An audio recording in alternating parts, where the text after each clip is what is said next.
serious-minded about success. It's time to wake up. There is a difference, a massive, life-altering difference, between wanting success and being serious about it. Most people want it. They talk about it at dinner tables. They scroll past motivational quotes at midnight.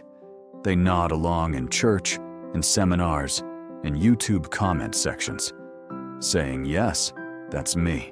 That's what I want." But wanting is easy. Being serious is something else entirely. Think about the people in your life right now. The ones who told you about the business they were going to start, the book they were going to write, the degree they were going to finish, the weight they were going to lose, the career they were going to change. Where are they today?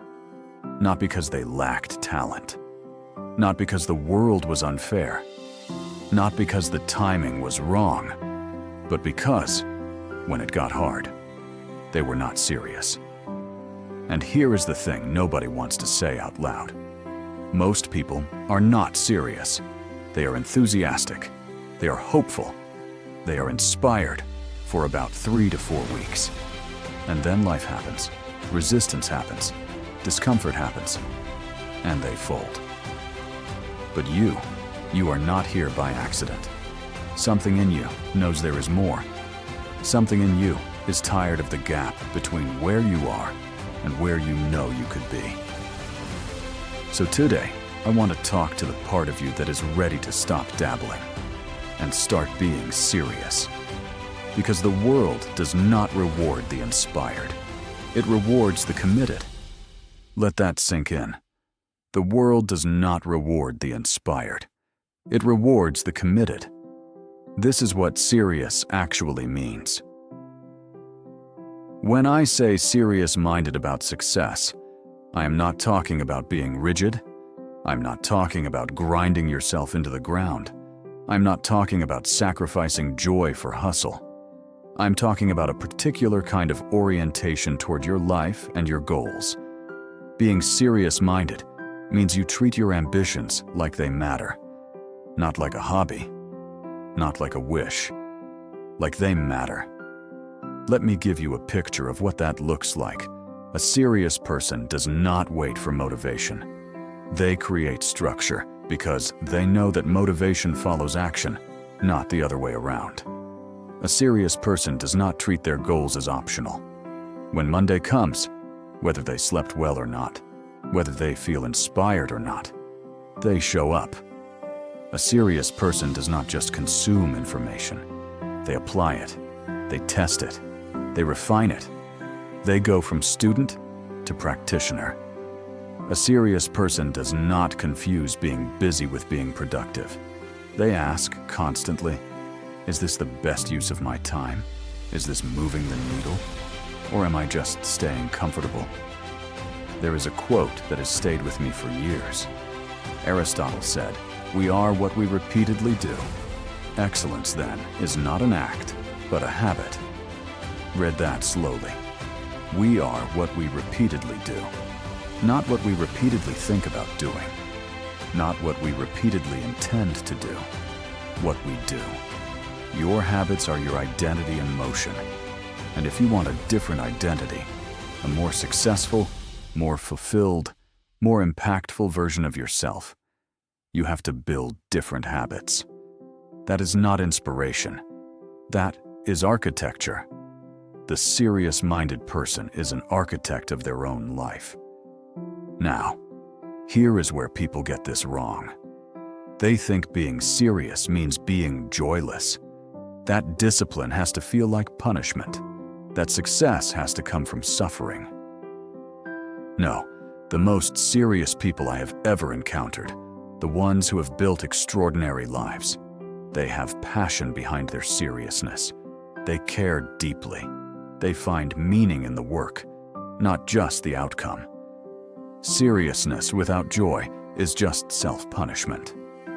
But seriousness with purpose, that is unstoppable. Watch out for these enemies of seriousness. Now, let us get honest, because this is the part most speeches skip. There are forces in your life, some internal, some external, that are working against your seriousness every single day. And if you do not name them, they will win. The first enemy is distraction. We live in the most distracted era in human history. The average person checks their phone over 150 times a day. Social media is engineered, deliberately engineered, to steal your attention and sell it to advertisers. Every minute you spend scrolling is a minute you did not invest in your future. Now, I'm not saying delete everything and live off the grid. I'm saying be intentional. Know what you are sacrificing when you give your attention away, and decide, consciously, what actually deserves your focus. The second enemy is comfort. Comfort is the silent killer of potential, because comfort does not feel dangerous. It feels nice. It feels safe. It feels earned. But comfort is often just fear wearing a disguise. When you avoid the difficult conversation, that is comfort. When you stay in the job that is not working because the salary is reliable, that is comfort. When you talk yourself out of launching the thing because the timing isn't right, that is comfort. The serious-minded person learns to be comfortable with discomfort, not to love it, but to stop letting it be the deciding factor. The third enemy is comparison. Nothing will derail your seriousness faster than measuring your Chapter 1 against someone else's Chapter 20. Social media has made this epidemic. You see the highlight reel of everyone else's journey, and you measure it against your behind the scenes, against your failures, your doubts, your slow days. That comparison is not fair, and it is not useful. The only comparison that matters is who you were yesterday versus who you are today. Are you better? Are you wiser? Are you more disciplined? That is the scoreboard that counts. Part 4. Building the serious mindset. So how do you actually become serious-minded? It starts with a decision, but it is sustained by practice. First, get clear on your why. Not a vague why, a specific, bone-deep, non-negotiable why. Why does your success matter? Who benefits when you win? What becomes possible for your family, your community, your legacy? When you reach the goals you have been carrying around, write it down. Read it out loud. Let it be the anchor that keeps you steady when everything feels uncertain. Because there will be days, guaranteed, when you do not want to do the work. When everything in you wants to quit, sleep, scroll, or settle.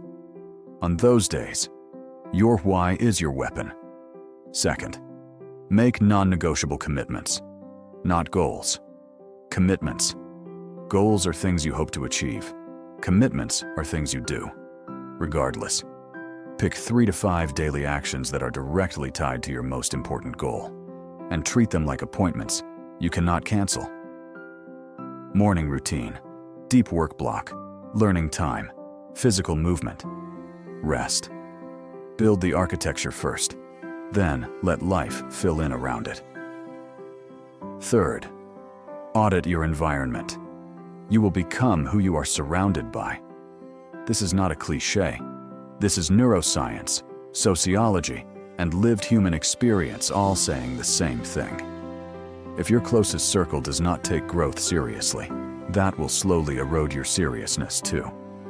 Find people who challenge you, who are operating at a level that makes you uncomfortable, who ask better questions, who hold you accountable, and consume content that sharpens you, not just entertains you. Your environment is constantly programming your mind. Make sure you are the one setting the program. Part 5. The long game. Here's the final thing I want to leave with you, and it might be the most important.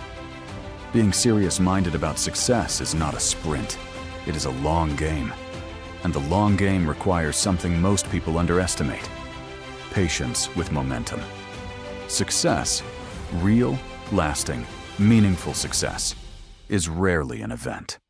It is a compounding process. Every serious action you take today, even when no one is watching, is depositing into an account that will pay out with interest. The workout no one sees. The book, chapter you study at 6 a.m. The client you serve beyond expectation. The skill you develop in the gaps of your day. These are not small things. They are the everything. Because greatness is not built in one dramatic moment.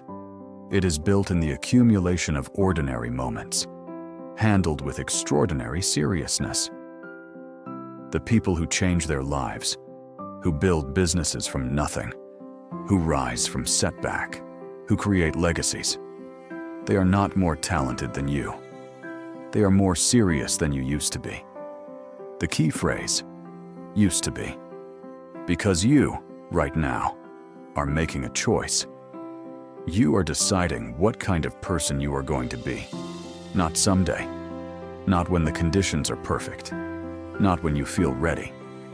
Now. So I will ask you the question I want you to carry with you. Are you serious?